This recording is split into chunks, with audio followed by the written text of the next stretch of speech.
Good afternoon, everybody. Thank you for joining us today. The focus of this webinar will be to introduce you to essential assistive and educational technology tools that students with learning disabilities use to facilitate and support communication in the classroom. My name is Emily Tack, and I'm the Assistive Technology Advisor at Trillium Demonstration School. I am an Ontario certified teacher and have experience working in both Dufferin-Peel Catholic District School Board and Halton Catholic District School Board. My current role is to set up assistive technology for students so that they can customize their devices in personalized ways. I am teaching students about what assistive technology they can use based on their individual learning needs. I have previous experiences demonstrating assistive technology to students with learning disabilities in particular. My background in special education, teaching ELL, and assessment and evaluation studies have prepared me to create unique learning opportunities for students using technology. Hi there, everybody. My name is Wendy Farkas. This is me on the right of the screen. I'm a resource services consultant at Trillium Demonstration School, and I'm also an Ontario certified teacher, seconded to the Provincial Schools Branch from the Waterloo Region District School Board.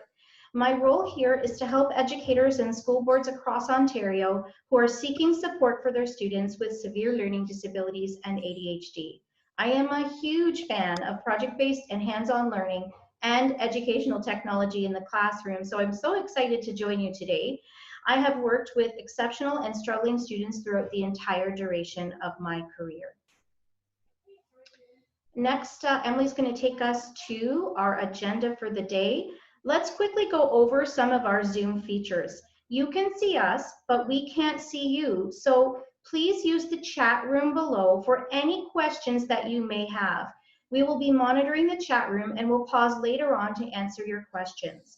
This slide deck, a recording of this webinar, and all resources will be emailed to you later this week. Please feel free to share these resources amongst your colleagues. Today we will begin by exploring the evolution of technology and how modern assistive technology can level the playing field for students with learning disabilities. We will also discuss some of the built-in features of common devices and preview popular learning platforms in education right now. Over to you, Emily. Thank you so much, Wendy. First, we will start off by discussing the evolution of assistive technology. Over time, technology has advanced in numerous ways that allow us all to stay digitally connected. Assistive technology, in particular, has also advanced tremendously by approaching learning in personalized ways. Users can customize their assistive technology and find new and appropriate technologies that best support their individual learning. Technology has changed immensely over the years. In today's society, everything is so interconnected, and we are able to find out pieces of information, communicate globally, and share our findings with the click of a button. This has especially impacted the way educators and students teach and learn. With the growth of technology, we are able to demonstrate our learning and assess our skills with its assistance. We are all adding to our digital citizenship as new technology emerges constantly. Assistive technology has also changed over the years. In particular, voice recognition software has improved, equipment is becoming more portable and lightweight, smaller and compact, and while it works in many environments, there are some areas where there are barriers. But even that is evolving as more websites adapt their design to be accessible. One of the major developments in assistive technology is how every user can customize their devices to their own liking. Setting up your personal preferences on your device can allow learning to be done a lot more effectively. Adjusting the way words appear on your screen or how audio sounds when you're listening to text-to-speech can help each learner absorb information easily. We will continue to discuss the importance of making assistive technology accessible and equitable in personalized ways. One important note to remember is that even though technology has advanced so much, not all AT tools have to be high-tech. Some popular effective technologies, including audio recording devices, timers, guided reading strips, FM systems, calculators, and graphic organizers like you see here on the screen. These are traditional technologies that are not necessarily considered high-tech devices, but they offer amazing support and are just as effective. Thank you, Emily. That was great. So we wanted to take a moment to talk about the difference between assistive technology and educational technology, as these are very popular terms right now, given our current climate. Assistive technology, as Emily mentioned, is any device or equipment that helps people work around their challenges. So as previously mentioned, assistive technology can be a simple physical system like color coding, using an agenda, a timer, or even a reading guide. I'm going to show you a reading guide later on in this presentation. Assistive technology can also refer to software and devices such as FM systems, which amplify sound and reduce background noise, or speech-to-text and text-to-speech systems and headsets. Educational technology, on the other hand, supports the learning environment and informs the instructional environment and improves our teaching and learning. We must define the goals and needs of education first, and then we use all of our knowledge, including technology, to design the most effective learning environment for students. Through the use of both assistive technology and educational technology, we can create a very inclusive classroom, but neither of these will negate good pedagogical practice and teaching. We can go to the next slide, Emily.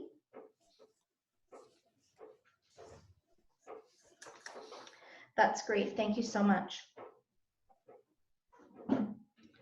Sorry, just a moment. I'm having just a little bit of technical difficulty. Thank you.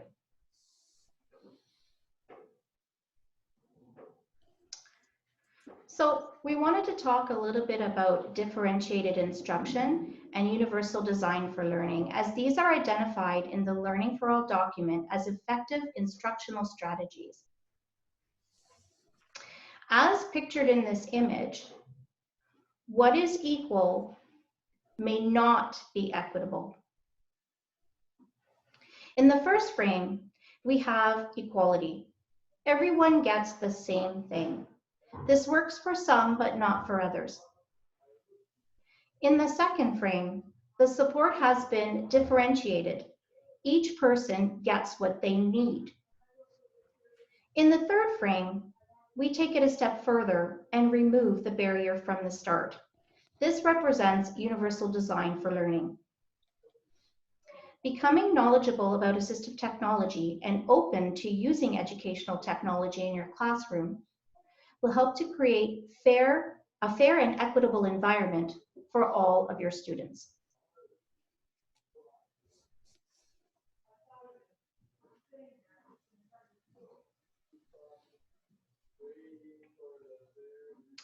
Thanks, Emily.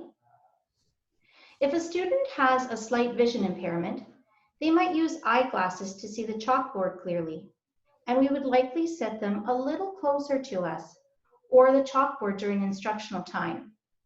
The glasses are simply a tool that the student uses to participate fully in class. Students with learning disabilities need tools as well. We may not be able to see the disability, but it's still there. Students with learning disabilities are just as smart, and in some cases, smarter than their peers. It is possible to be gifted and also have a learning disability. However, these students may require extra processing time or have an executive function deficit that prevents them from organizing, staying on task, remembering multiple steps, and problem solving. In math class, for example, a student with a learning disability may require concrete examples or manipulatives in order to practice and develop a new skill. When teaching students about integers, it's common to put a number line up on the wall, right? Why not just take it a step further and put a piece of masking tape right across the student's desk? Have them personalize and create it themselves, essentially developing their own manipulative. Involving them in the creation and effective use of this tool provides a multi-sensory approach and rich learning opportunity. Similarly, in science class, when teaching students about the structure of an atom, have them create their own. Take a look at the atom on the bottom right of your screen. Can you guess which atom it is? If we have any science teachers out there, feel free to drop it in the chat.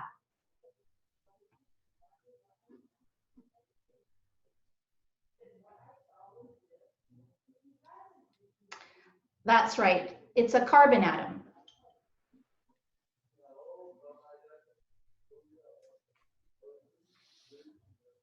Thank you, Emily. Next, we're going to talk about accessibility and explore equity a little bit further on the next slide.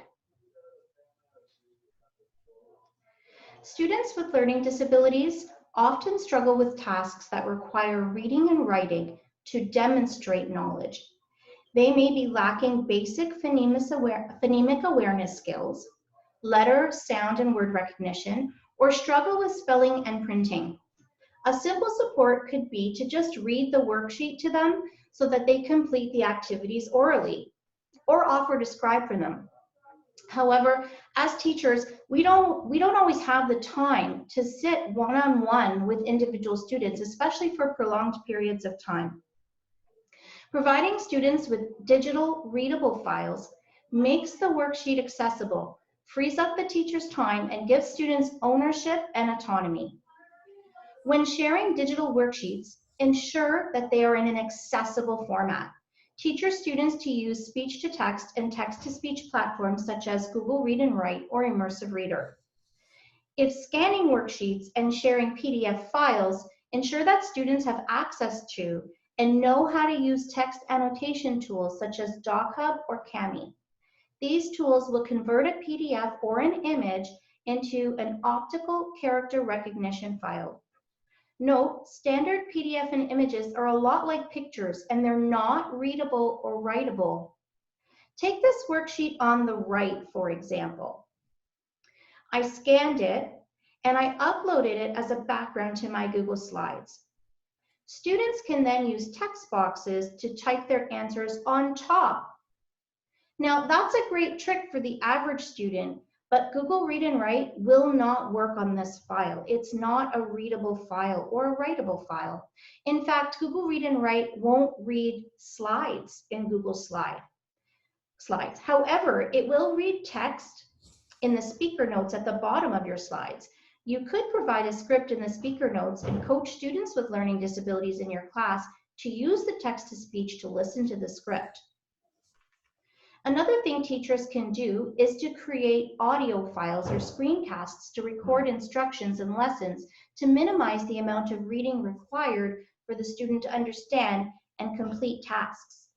If you take a look at this slide, sort of towards the middle, you can see an image that looks like a speaker.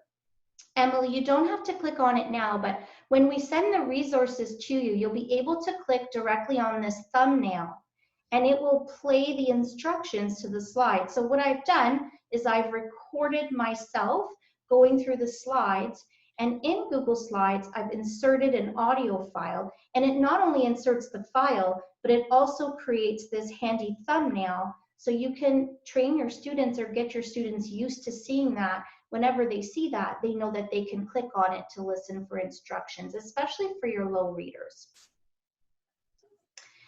Arrow is a web-based digital library of resources operated by the Ministry of Education. Arrow's mandate is to provide alternative format text to students with perceptual disabilities. That is, students with either low vision, or perhaps they have the inability to hold physical books and text in their hand or turn pages, or any other impairment that prevents a student from accessing print materials. So for example, a student with a vision impairment can have their text converted to Braille through contacting Arrow. And a student with a learning disability can have their text converted to an audio file. To sign up for an Arrow account, you would go to their website. So we're not going to go there now, but Emily, if you could just hover over the hyperlink to Arrow on the bottom left of the slide. Clicking on that hyperlink will take you directly to Arrow's website, where you can sign up for a free account. But before you do that, also check in with your ISSP, CERT, or special education department head, as they actually may already have an account or a bank of accessible text for you. Over to you, Emily. Perfect. Thank you so much, Wendy. So now we will be talking about built-in tech that is common on many different devices. So while it is common to use downloaded programs on our devices, most of them already have built-in assistive technologies for users. These allow every individual to tailor their settings to enhance their own learning. Now I'll be going over the built-in assistive technologies for both Apple products, including MacBooks, iPads, and iPhones, as well as PC devices like Chromebooks, laptops, and desktops. MacBooks, iPads, and iPhones are designed for every user to personalize their device. Apple products pay close attention to detail in order to allow users to customize their settings to align with their personal preferences. Apple offers accessibility features that help with vision, hearing, mobility, and learning. Adjusting how you are viewing a slideshow or listening to a video, or even shortcuts that help you access functions quickly, can impact your learning experience. These built-in assistive technologies help with focusing on the task at hand and easy navigation, which can make all the difference for learners with disabilities. Featuring a voiceover, which enables a voice to explain everything happening on your screen, or activating Siri, who can help you find an article on the web, are different ways learners are able to access information easily. Again, these can all be customized in your settings to ensure every user is comfortable with their device.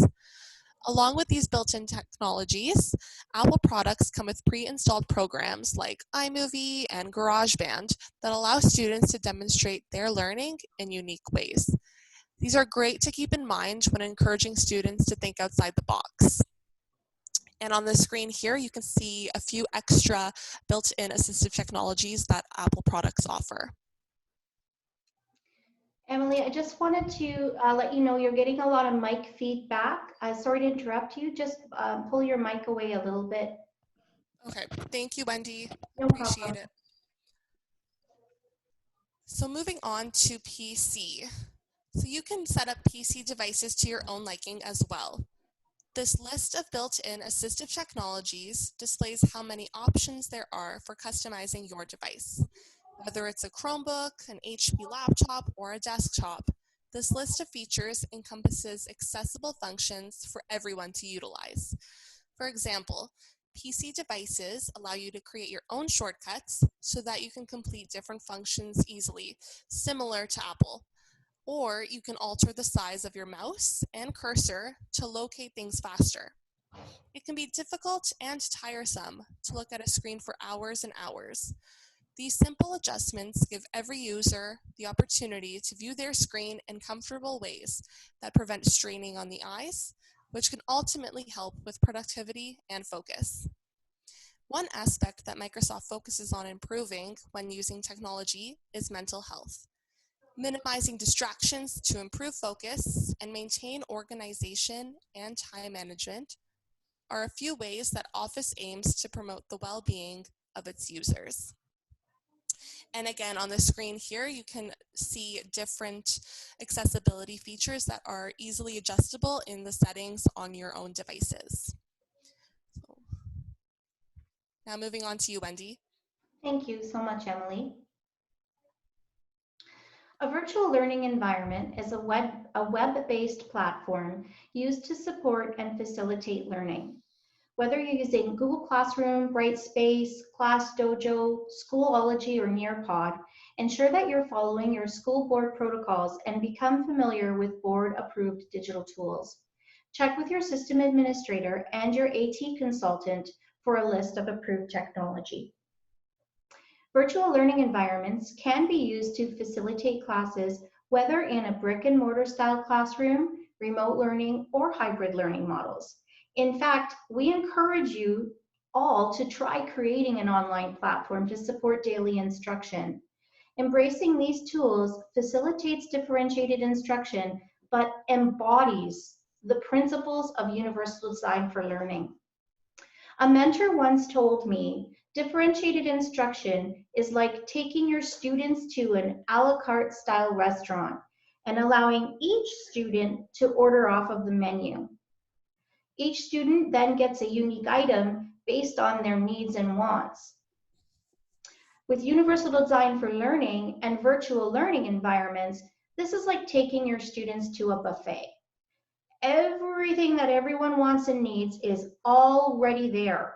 Students help themselves when and if they need it. Front-loading learning materials on virtual learning environments may seem like a lot of work at first, but once you have a solid foundation, you will find your time is free during class to support and check in on students if and when they need it.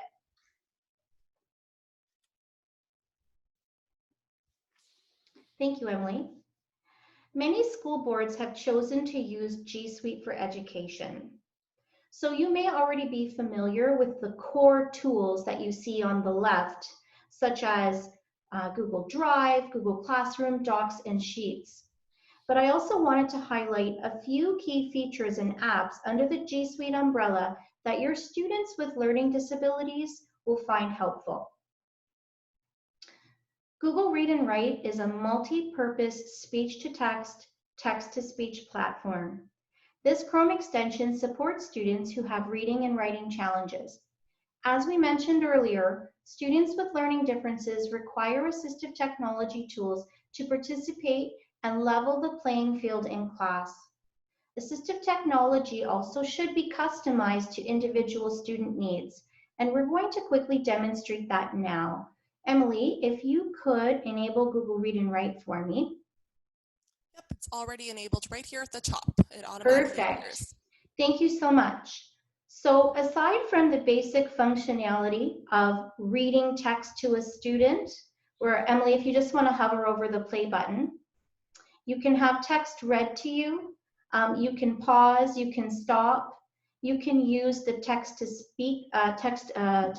speech to text function as well. Thank you, Emily. But what I wanted to highlight was when you're looking to customize to your individual students' needs, there are some unique tools as part of Google Read and Write. And just because a student has a learning disability doesn't mean that they're going to need all of them. So Emily, if you could click on the screen reader for me first. Yep, there you go. There we go. So the screen reader is a guided reading tool that allows a student to read text that's online, and it just isolates specific areas for that student. Very similar to the old guided reading strips that you may have used in some of your primary and younger classes for struggling readers. Same functionality is available on Google Read and Write. Okay, next we're going to look at the word predictor, so you can exit that tool.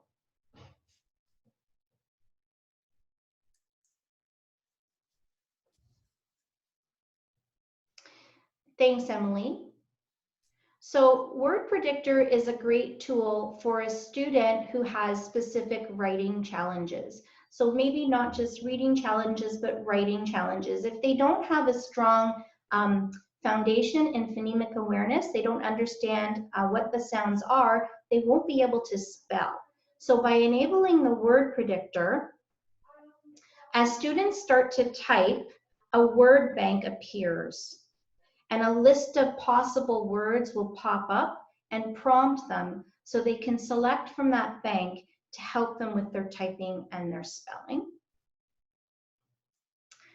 And the other tool that I wanted to talk about really quickly was just being able to adjust settings and customize. So Emily, if you could just show them where the settings can be found.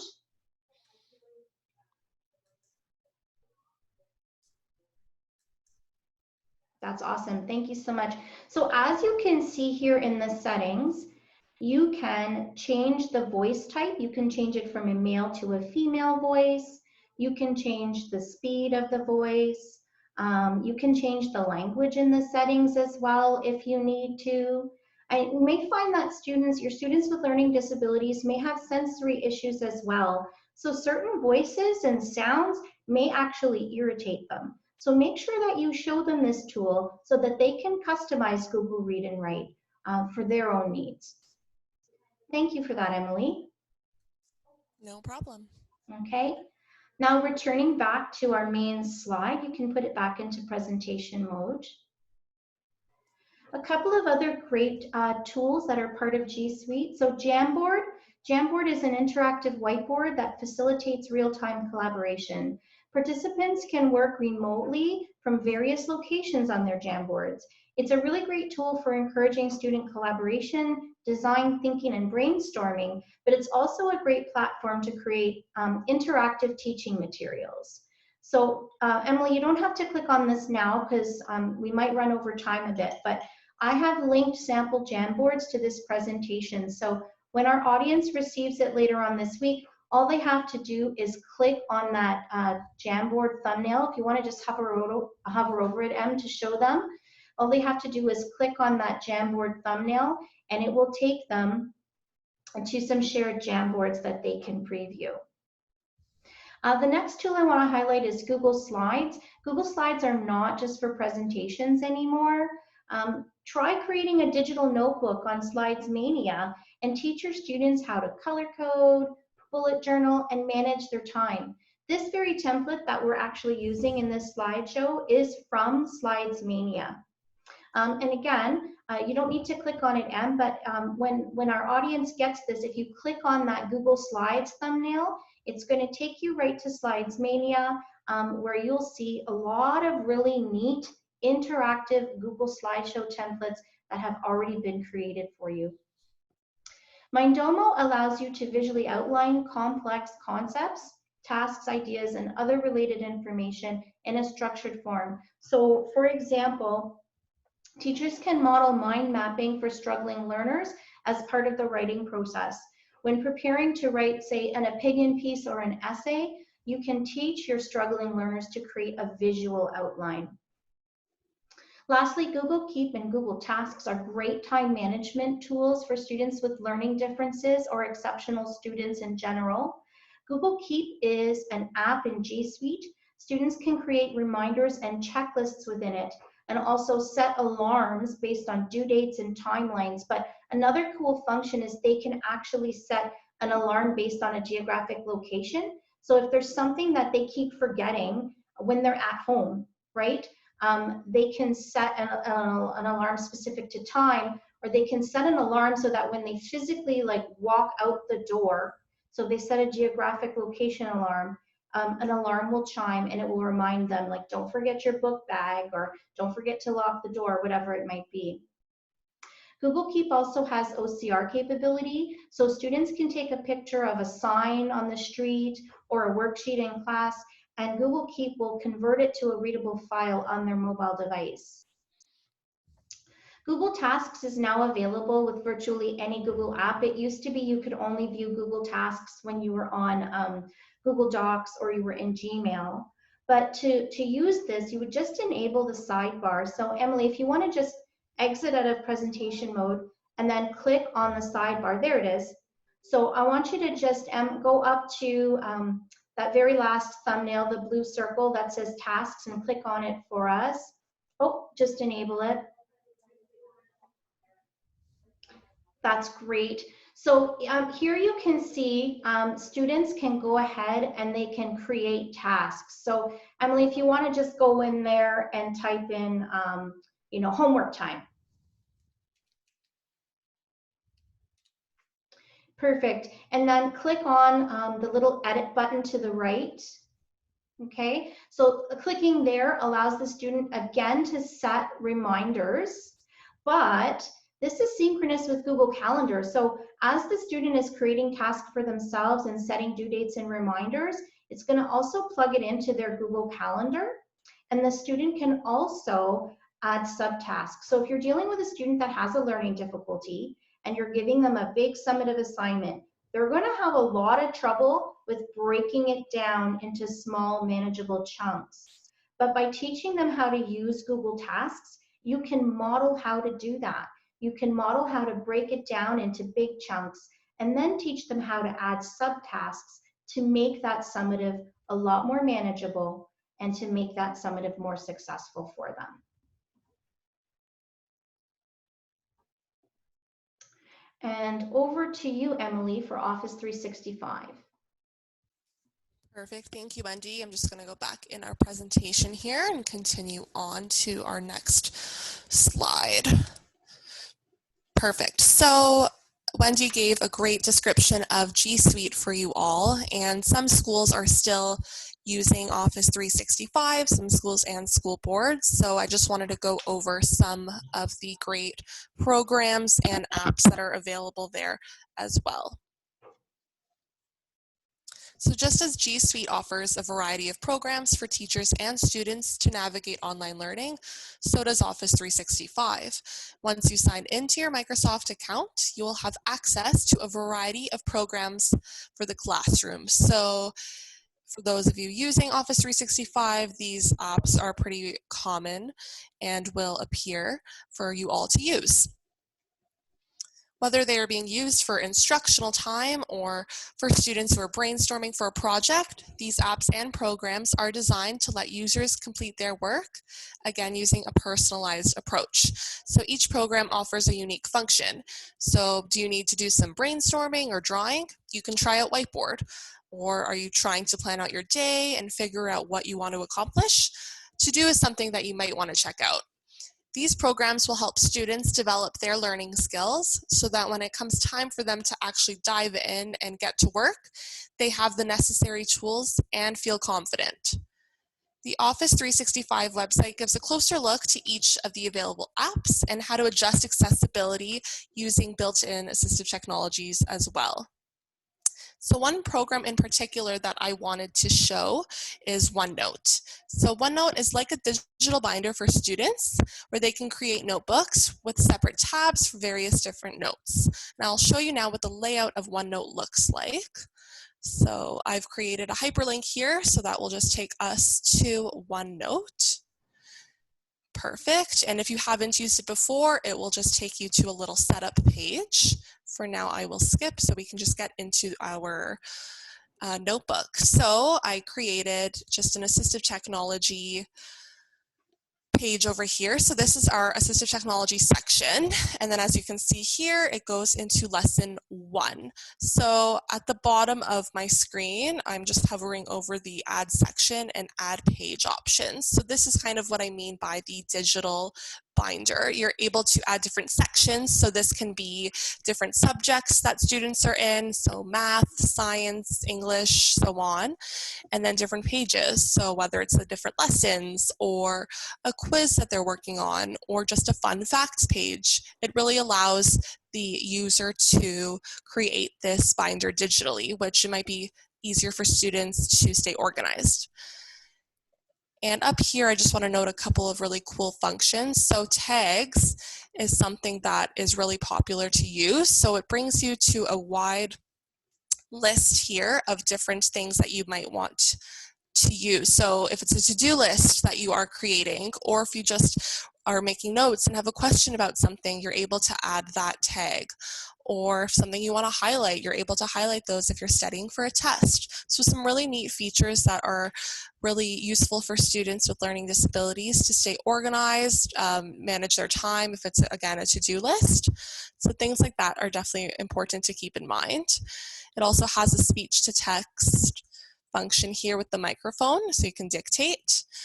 And then another thing I wanted to quickly note is if you click insert, you're able to insert a lot of different things. So again, you can create an audio recording. Sometimes something comes to mind, you just want to add that in, you can record it and then later play it and listen to your own recording.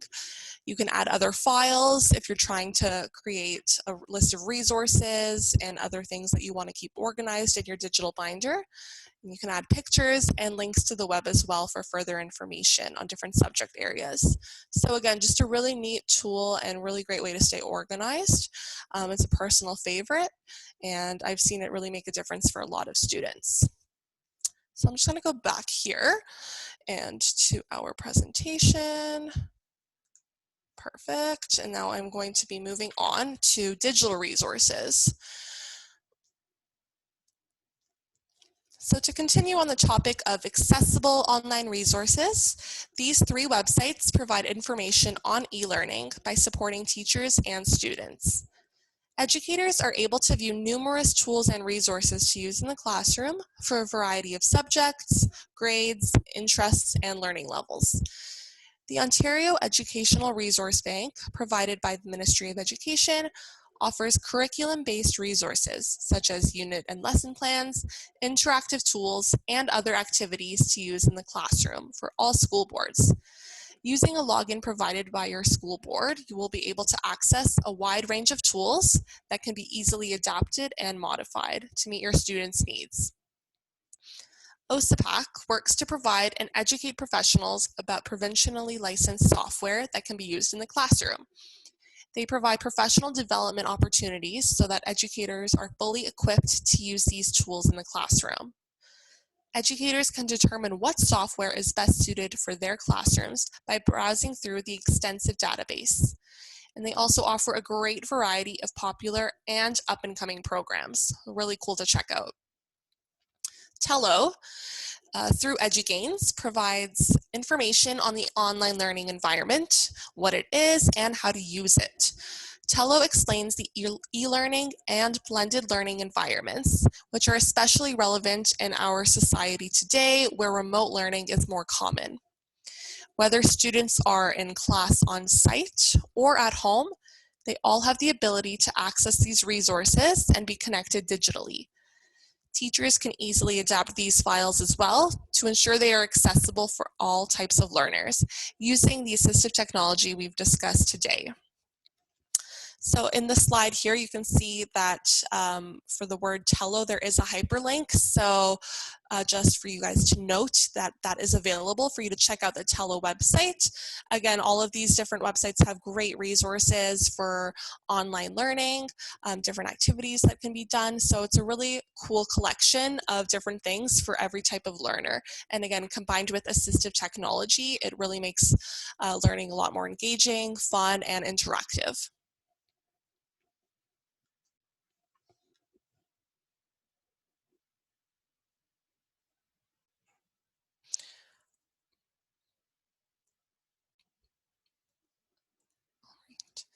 Handing it over to you, Wendy.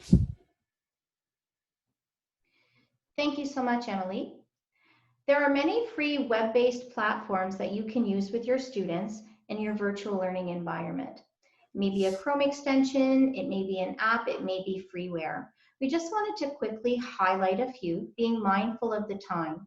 But also, just to remind you, if you have any questions, please do drop them in the chat and we'll pause shortly to answer those.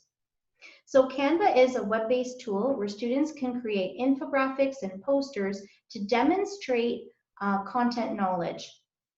Vocaroo is a great web-based audio recorder. Teachers can create audio recordings to insert into lessons for struggling readers or ask students to create audio recordings for verbal assessment. And Focus Me is my absolute favorite. Focus Me is a Pomodoro-style time management tool that teaches students to set goals and stay focused during work periods. It comes with a web blocker. So for those students who are easily distracted and commonly get off task, this also requires the students to self-regulate and reflect on how they manage their time. We don't have time to demonstrate Focus Me for you, but later on this week, when we send you this recording and all of the resources, we will attach a quick how-to video on how to install and use the Focus Me Chrome extension. I would highly recommend that you give it a try with your students. And to be honest, I even use it myself to stay on task from time to time. Over to the next slide. So along the vein of continuing to develop professional resources, we wanted to provide you with a list of where a lot of our materials have come from today, but to draw your attention specifically to the very first hyperlink that you see called Scotlandorg. We're running short on time, so we're not going to explore this website today as we had planned, but please do make a note for yourself to refer back to this web link the minute that you can, or even write it down so that you can explore it later on today. There are some amazing resources and printables that you will find on this website for students of varying needs. So if you're looking specifically for Chrome extensions or Chromebook apps that you can use for students, and they've broken it down into, say, organizational skills, or maybe it's a text-to-speech tool that you're looking for, or maybe it's an organizational tool that you're looking for. And they have lots of printables, whether it's for Android products, whether it's specifically for Chromebooks, or whether it's specifically for Apple products. So please do make sure that you check that website out. Over to you, Emily. Perfect. Thank you, Wendy. And before we move on to the next slide, just to touch on the other resources on our page here. So just another collection of websites that touch on assistive technology, what it is, how to use it in the classroom in engaging and creative ways. So also worth taking a look at and taking a read to further our understanding of assistive technology. So as we are nearing the end of our presentation, I just wanted to draw attention to the exit ticket that we have created here. So as you can see at the bottom here, there is a link to a Google Forms. So it's just our exit ticket for our presentation. So it'll just draw attention to your main takeaway from today's presentation, and just another question we have, which is, what is an area surrounding assistive technology that you would like to learn more about? So just something we are curious to know, and something that we want to take into consideration for our second webinar, which will also be on assistive technology, which is happening in November. Emily, just to let our participants know, I dropped the link to your Google form in the chat room too. So if you don't have time later on, feel free to click on that link right now and fill that form out for us. As Emily said, it's going to help to inform us as to what you would like to learn more about. Many of you have signed up for the Part 2 Assistive Technology webinar, which will be happening in November. So feel free to do that. And do we have any questions? If we have any questions, please feel free to drop them in the chat room. I am seeing one question about a webinar from last week. Yes, I did conduct a webinar last week on assessment and evaluation. Unfortunately, my Zoom recording glitched out on me, so I am going to re-record that for you, and I promise that I will send it to you this week, including all of the resources that I promised. Are there any other questions with regards to assistive technology or the use of educational technology in the classroom, or maybe any of the specific tools that we referenced today? Please do drop them in the chat room.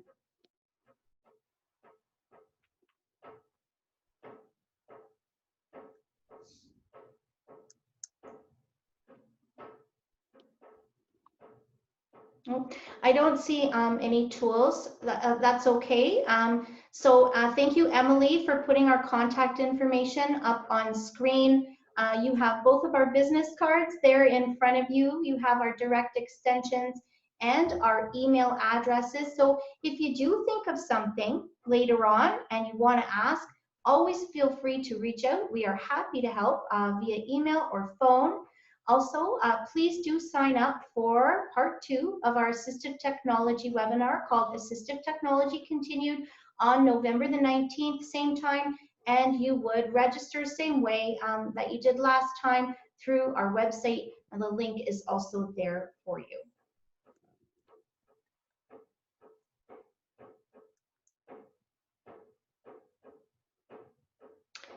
Thank you so much for joining us today, everybody. We know how busy it is out there right now and that you don't have a lot of time. So we do appreciate that you took the time to participate with us today.